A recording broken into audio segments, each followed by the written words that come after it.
धन्यवाद। माननीय हनुमान जी बेनीवाल। अध्यक्ष महोदय, सबसे पहले तो आप अध्यक्ष पद पर निर्वाचित हुए और सारे सदन ने, सारी पार्टियों ने, हमारे निर्दलीय जितने भी छोटे दल थे, इन सब ने मिलकर जैसे ही आपका नाम अध्यक्ष के लिए घोषित हुआ भारतीय जनता पार्टी की तरफ से, सब ने मन बना लिया था कि देवनानी जी अध्यक्ष बन रहे हैं तो हमें डिस्टर्ब नहीं करना, इनको अध्यक्ष करना, क्योंकि आप सबसे ज़्यादा, हमने देखा कि विपक्ष में रहते हुए आपने सबसे ज़्यादा लड़ाई लड़ी। मैं तो आपके साथ रहा हूँ और मैंने तो ये भी देखा है आपको इनका ध्यान ज़्यादा रखने की बजाय हमारा ज़्यादा ध्यान रखना, क्योंकि पिछली बार आपको बोलने नहीं देते थे। इस बात का भी आपको ध्यान में रखना कि पिछली बार जब आप स्टिकर लगाते थे, पर्ची लगाते थे, तो जैसे ही आपका नाम आता तो माइक बंद हो जाता था। तो इस बात का तो आपको ध्यान रखना। लेकिन हमारा जो छोटे दल है निर्दलीय, इनका विशेष रूप से ध्यान रखना है।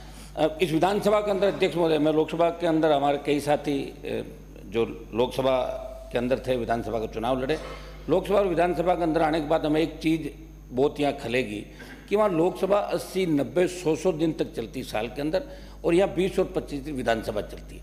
सारे दल यहाँ प्रतिपक्ष नेता का चयन नहीं हुआ, शायद उलझन के अंदर वो मामला जल्दी हो जाए। मैं इनको करता हूँ जल्दी प्रतिपक्ष का नेता बनाएं और हम सब मिलके आप सर्वदलीय बैठक बुलाएं और बैठक बुला के तय करें कि राजस्थान की विधानसभा कम से कम 30, 35, 40 दिन साल के अंदर चले।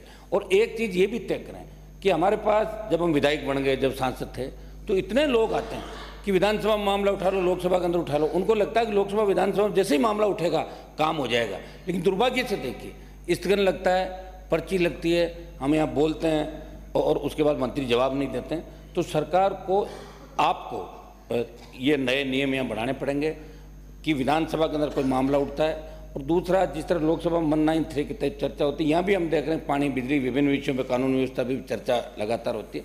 चर्चाएँ भी समय समय पर हो, हाउस ज़्यादा से ज़्यादा चले, तब लोकतांत्रिक मूल्यों की रखवाली हो सकती है। हमें आपसे बड़ी उम्मीद है कि लगातार 3 से लेकर 23 तक आप लगातार जीतते रहे।